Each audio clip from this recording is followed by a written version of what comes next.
All right, Larry Krueger here at Levi Stadium on a Thursday for the Pig and a Pickle Krug Show with a little 49er video, a little breakdown on everything that happened down here on Thursday. Of course, check out Pig and a Pickle, 2 locations, Emeryville and Corte Madera. They're open 7 days a week from 11 a.m. till 8 p.m. or until they run out. Pig and a Pickle, the best barbecue in all of Northern California. Check them out in Emeryville and Corte Madera. Go say hi to Damon and Mary. Get some brisket chili. Tell them the Krug sent you. We're also brought to you by Sharp Corner Sports Cards and Collectibles. They're at 205 Cypress Avenue in Pacific Grove, California, along the Monterey Peninsula. My friend Anthony Catania is at 831-521-5264. And don't forget, Mancini's Sleep World is a proud sponsor of the Krug Show. Mancini's offers a 120-night guarantee with a range of brands and price points. With Mancini's, you get free next-day delivery. So click the link below or go to sleepworld.com and find a bed that works for you. Whether shopping online or visiting in store, use that code KRUG10 and get 10% off. That's KRUEG 10, and you'll get 10% off in store or online at sleepworld.com. All right, Niners getting ready to take on the Miami Dolphins and play out the string on what has been kind of an ugly year. The big story of the day down here in Santa Clara is that Isaac Guerendo is out for Sunday. He's got a hamstring injury. He went into that game last week with a foot sprain, and he emerged with a hamstring injury. So he is out for Sunday. So you can look for more Deebo Samuel, more Patrick Taylor Jr., more Keyshawn Vaughn, more Izzy Abanikanda. I actually don't think the 49ers are that, in that bad of a position here. I like Keyshawn Vaughn. I like Izzy Abanikanda. Taylor's got some talent. Deebo's had a down year running the football, but they have guys that can run the football. I don't think if they lose to Miami, it's not going to be because they didn't have Guerendo. But Guerendo is a loss for sure because he's big and strong and fast.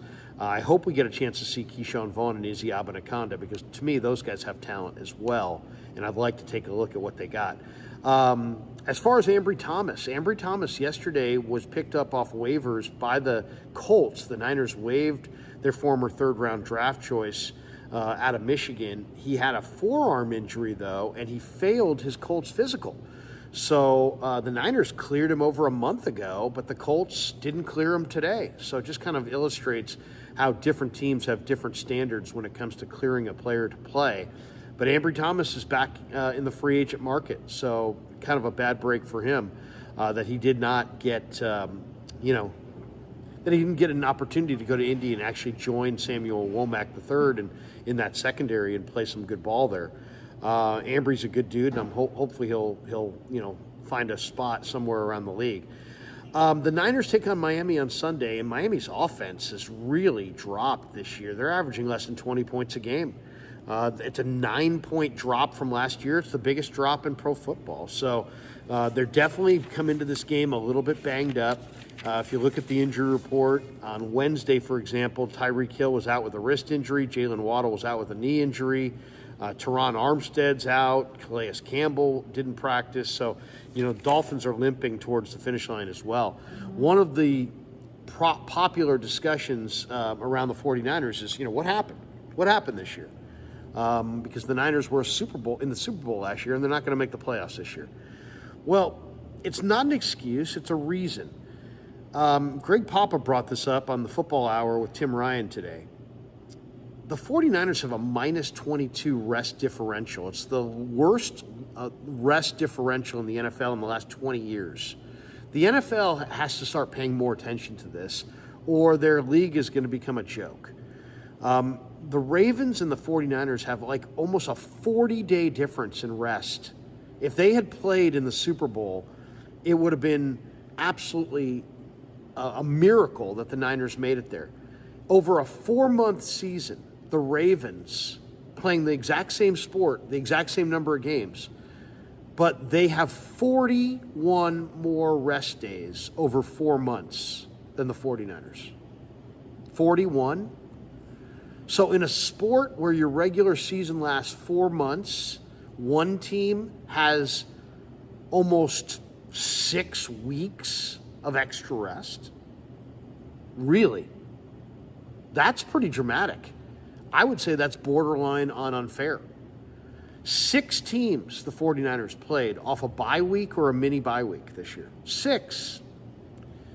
You would think that the teams that they utilize to play in their national TV games, like the Niners, would get a benefit. Instead, the NFL makes more money on their backs by putting them in more primetime windows, and then makes their path to their goal, which is the Super Bowl, all the more arduous by injecting this blatantly unfair restriction on them. Minus 22 rest differential for the 49ers this year. Worst in the NFL over the last 20 years. Once again, the Niners played 6 teams off a bye, 4 off a bye, 2 off a mini bye. Is that fair? And the Ravens had a 41-day rest advantage on the 49ers? Isn't it interesting that the team with the 41-day rest advantage is going to go to the playoffs, and the team with the 41-day rest disadvantage, despite the fact being they were Super Bowl favorites and played in the Super Bowl last year, aren't going to make the playoffs at all? I don't know if it's cause and effect, but man, it needs to be looked into.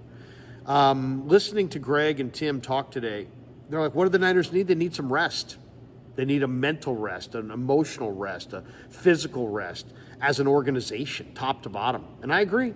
The 49ers have played 12 playoff games in the last 5 seasons.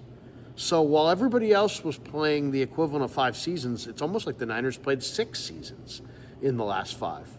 12 extra games. And it starts to take its toll. And I think that's part of the reason.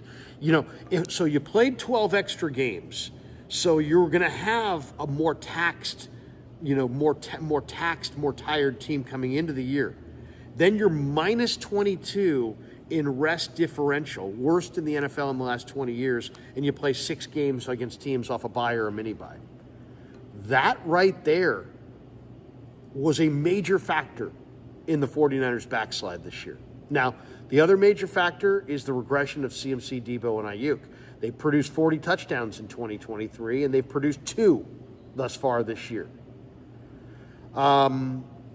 But I mean, to me, those 12 extra playoff games are huge. And then the rest disadvantage on top of it is huge. The Niners' weapons, though, were far less productive this year. The Niners' linebackers went from the best in the NFL to two years ago with Fred, Andre, and Azeez Al-Shaair, if either of them went down, ready to go in there and ready to play all 3 of them together in 3 linebacker alignments. Now Azeez is in Houston. Dre missed much of the year, and it was just Fred Warner. The Niners linebackers went from the best in the NFL to below league average. With Dre Greenlaw out and Devondre Campbell in, they took a dramatic step. It hurt them profoundly. The Niners defensive line regressed. I mean, they had D Ford, Nick Bosa, DeForest Buckner, and a young Eric Armstead when they went to the Super Bowl 54 in Miami against KC. And they also had elite depth behind those guys. And now they have Bosa, Floyd, Malik Collins, and Jordan Elliott, and very little depth at all. That has a huge turnaround in a very short amount of time. The Niners DBs were really young this year. The Niners missed, personnel department-wise, 20 picks they've missed in the first 3 rounds during this regime. That's caught up with them. The special teams were consistently awful, and the Niners' red zone went from first to last. That's it right there. I mean, in a nutshell, that's it. We also had a chance to talk to Chris Forster, Brock Purdy, and Nick Sorensen today. Forster told us that Jalen Moore has done a really good job, that his hip bothered him a little bit last week in the pregame, but he's an ideal swing tackle, and he's more of a tackle than a guard. He says that Dom Pooney can play both guard and tackle and really can play all 5 spots in a pinch. He said that, basically we need to do a better job run blocking. That why have we struggled to run the ball? It's a number of reasons, but one of them is we're not doing a good enough job run blocking up front. He was asked about, some of the greatest offensive linemen he's ever seen. He's like, Jonathan Ogden once went a full season with 0 sacks allowed and 0 penalties committed. He also mentioned he coached Randall McDaniel in Minnesota, and McDaniel had an incredible year the year he was there. He was asked about Bobby Turner, and he says Bobby Turner pays close attention to small details, and that he coaches the players hard. And Chris was real clear about that. Chris also was asked about Mike McDaniel. He said, he's not the best phone guy, but he's a smart guy, a little quirky, but a great person. I asked him at the end, I said, have you ever had a guy kind of like Devondre Campbell who you put into the game and he wouldn't go in? And Chris told a funny story. He's like, no. He's like, I said, what would you do in that situation? He's like, I'd probably sound the guy out. I'd probably yell at him a little bit. But he said he's never had a player. He said he had players who refused to come out of games, but he never had a player who refused to go into a game, which is probably pretty rare if you think about it. And then we talked to Brock Purdy, and Purdy, he said, have you ever, when was the last time you played meaningless games? He's like, man, I've never really played in a meaningless game. All of them have had meaning to me.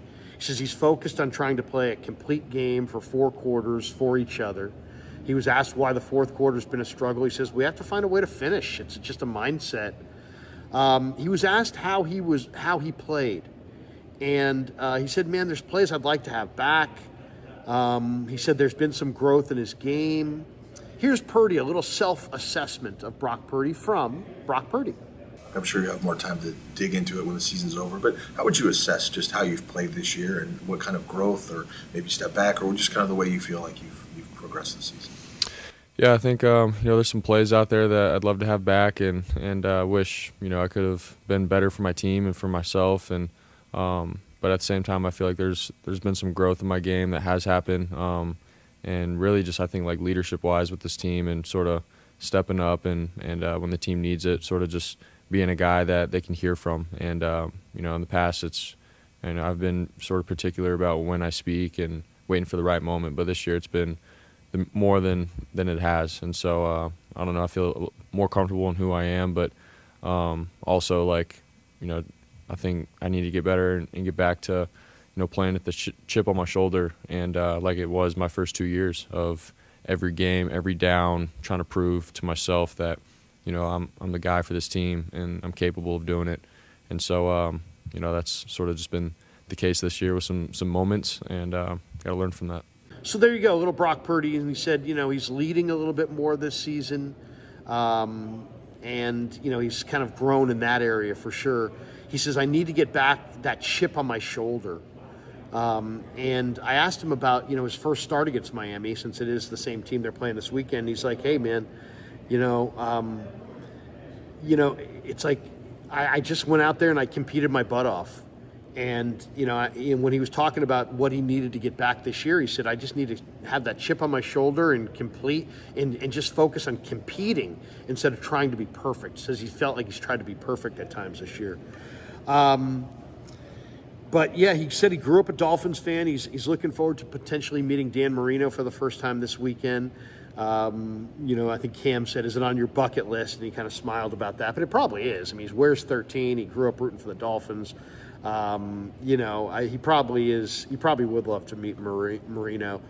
He was asked about playing in wet weather, and he said, I have to throw the ball a little bit less violently in the rain than I do normally, which, is interesting, which means that, he's not going to have the same velocity on the ball. I mean, violence in the motion comes from the arm speed. The arm speed comes with the velocity on the ball.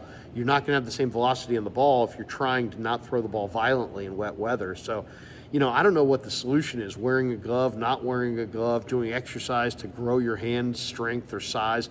I don't know what exactly he could do, but he struggles with a wet football. And we have a pretty good sample size now where it's not just, a thought, it's fact for sure. And then we talked to Nick Sorensen, and I asked Sorensen the question. I said, can Malik Mustafa be your future at free safety? And here's what Sorensen had to say about that. What's your thoughts on Malik Mustafa long-term at free safety? Can he play there long-term? Can he be your answer there? Yeah, I think our safeties have to be multiple, and yeah, he's been great so far. He's gotten better. He's been violent. He's played fast. He's, really accelerated how he communicates and how he executes. Is there a difference between free and strong safety in your defense, or? Yeah, there's some differences, but we like our guys to be able to do both. So there you go, little Nick Sorensen. He believes that Malik Mustafa can be their answer long-term at free safety. He was asked about Miami's offense. He says it's similar to the Niner offense. It's very multiple. They have a lot of speed. He said, we have to execute well to win on Sunday. He was asked about Greenlaw and Hufanga and how good they were right away without a lot of practice time. And he just said, man, they're special. They're special guys, and there's no question about that. He was also asked about that final pass play, which sealed the Niners' fate against the Rams, a 13-yard pass play. It looked like the Niner defender got over a little late. And he just said, hey, it was a miscommunication on that play.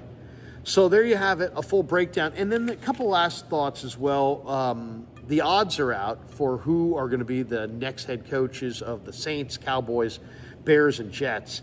The favorite to be the Saints head coach is Joe Brady at 3-1. The favorite to be the Cowboys' next head coach is Mike Vrabel at 5-2.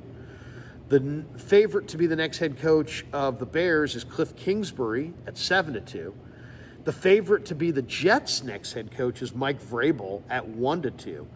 The only 49er coach that's even mentioned as a candidate for any of the 4 jobs is Nick Sorensen, who is listed as a 50-1 shot to be named as the next head coach of the New York Jets. Wouldn't that be something if Sorensen became the head coach of the Jets? So there you go. 49ers, the guys who didn't practice on Wednesday, Malik Collins was ill, Isaac Guerendo with the hamstring, Trent Williams with the ankle. I don't believe Trent or Guerendo is going to go on Sunday. Collins, at this point, still somewhat of an unknown. Thanks to Pig and a Pickle for being the title sponsor of The Krug Show. Thanks to Mancini's and Sharp Corners for sponsoring this video. And thanks to all of you guys for supporting The Krug Show on YouTube.